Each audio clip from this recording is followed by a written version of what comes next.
Perkenalkan, kami dari kelompok 2. Kali ini kami akan menjelaskan tentang media pembelajaran, yaitu transformasi geometri.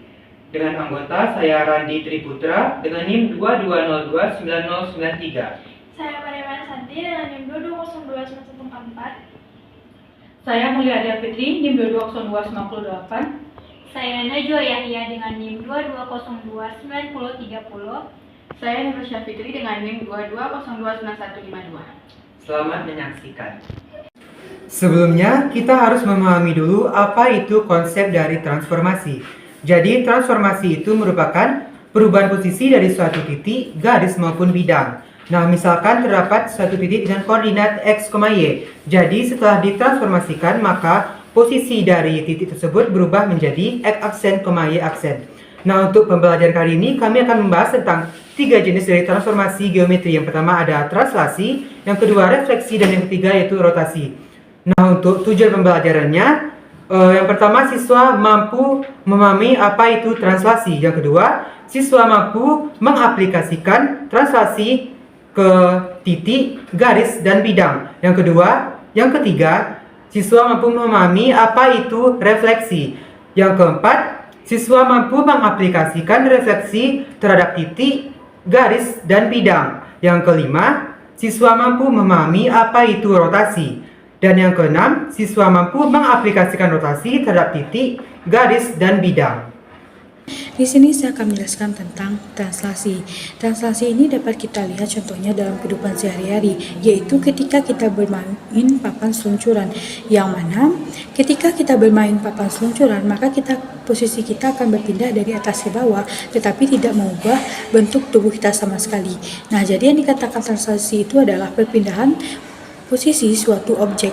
Jika kita nyatakan dalam koordinat kartesius, maka translasi itu merupakan perpindahan titik-titik koordinat suatu objek ke arah dan jarak tertentu, tetapi tidak mempengaruhi ukuran objek tersebut. Pada translasi ini, misalkan titik x, y akan digeser sejauh vektor a, b. Nanti setelah ditranslasikan adalah f aksen, y aksen, di mana jika a-nya positif, maka kita akan menggesernya sejauh ke sumbu x positif atau ke sebelah kanan. Jika A negatif, kita akan menggesernya ke kiri atau ke sumbu x negatif.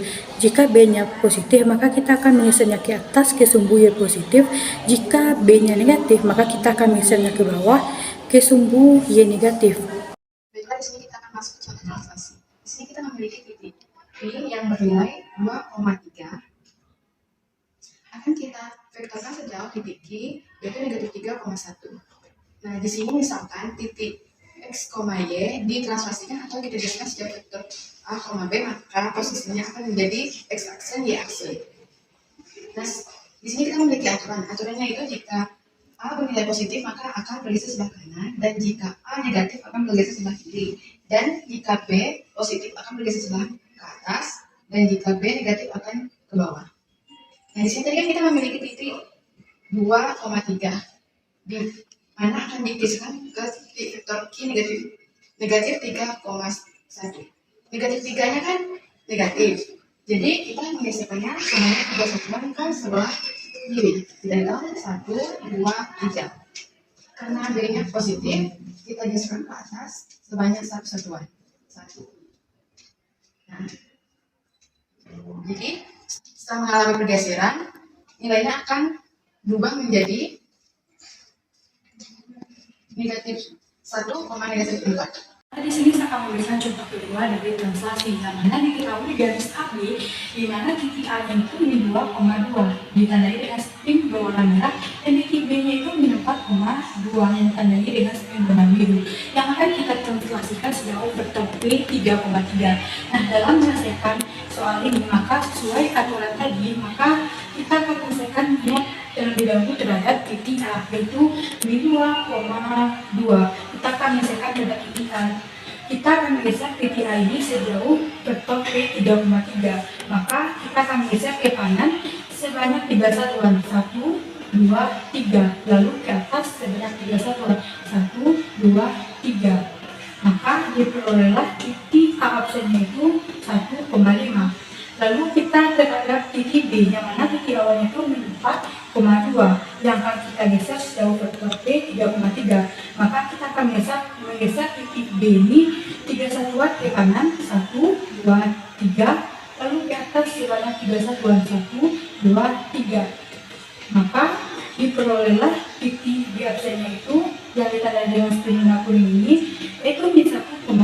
Maka garis AB ini setelah ditranslasikan maka posisinya akan menjadi seperti ini. Jadi garis AB yang titik A-nya itu min 2,2 dan titik B-nya min 4,2 setelah ditranslasikan maka akan diperoleh titik absennya itu 1,5 dan titik B-nya itu B absennya min 1,5. Nah, setelah kita mengerjakan dua contoh translasi tadi, dapat kita simpulkan bahwa rumus dari translasi tadi ialah titik X, Y ditambah vektor A, B sama dengan X aksen, Y aksen. Nah, pada jenis yang kedua adalah refleksi atau pencerminan. Contohnya itu seperti seseorang yang sedang bercermin serta tangan kiri dan tangan kanan manusia. Apa sih definisi dari refleksi? Refleksi atau pencerminan adalah perpindahan titik pada suatu objek pada suatu bidang sesuai dengan sifat pembentukan bayangannya pada cermin datar. Jadi, jarak titik benda asli ke sumbu koordinat sama dengan jarak dari sumbu koordinat dengan bayangan. Nah, pada garis yang menghubungkan benda asli dengan bayangannya akan berpotongan tegak lurus dengan sumbu koordinat. Di sini saya akan memberi contoh soal refleksi, yaitu misalkan sebuah garis AB dengan titik A-nya yaitu 0,3 dan titik B-nya yaitu 4,3. Nah, jika direfleksikan terhadap sumbu X, maka berapakah hasil bayangan tersebut? Pada tabel ini kita akan menggunakan terhadap sumbu X untuk menyelesaikan soalnya. Cara penyelesaiannya adalah sesuai aturan tabel yang tadi, kita akan refleksikan garis AB-nya ini menjadi pertama titik A-nya 0,3 kita refleksikan menjadi A aksennya 0,3 dan titik B-nya itu berubah menjadi B aksen 4,3. Nah, terdapat sebuah garis AB setelah direfleksikan terhadap sumbu X. Contoh soal selanjutnya, misalkan sebuah ruas garis PQ yang dibentuk oleh titik P dan titik Q dengan koordinat titik P yaitu 2,1 dan koordinat titik Q yaitu 3,5 dicerminkan terhadap sumbu Y. Jadi, bagaimana koordinat bayangan dari titik tersebut? Misalkan tuspin berwarna merah ini merepresentasikan dari titik P dengan koordinat 2,1 dan tuspin berwarna putih ini merepresentasikan titik Q dengan koordinat 3,5.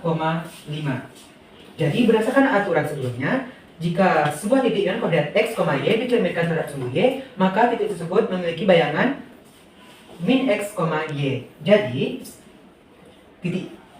titik P dengan koordinat 2,1 dicerminkan terhadap sumbu Y akan memiliki koordinat bayangan menjadi min 2,1 dan titik Q yang berkoordinat 3,5 jika dicerminkan terhadap sumbu Y maka bayangannya saya akan menjelaskan tentang rotasi atau min perputaran. 3,5. Nah, sebelumnya teman-teman tahu nggak contoh rotasi dalam kehidupan sehari-hari?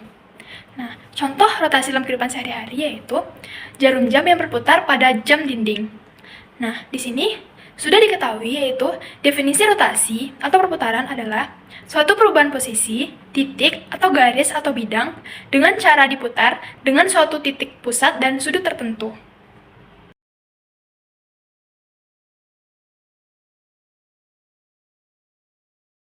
Baiklah, di sini saya akan menjelaskan contoh soal rotasi.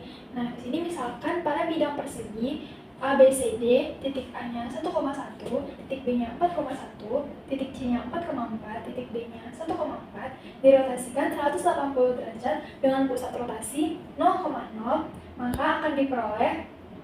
Nah, untuk menyelesaikan soal ini, kita perhatikan tabel berikut. Nah, teman-teman bisa lihat pada tabel ini. Nah, karena dari soal ini besar rotasinya 180 derajat dan pusat rotasinya 0,0, maka titik hasil perputarannya adalah negatif X, negatif Y. Nah, di sini kita akan melakukan perputarannya. Ini. Kita berputar terhadap 0,0.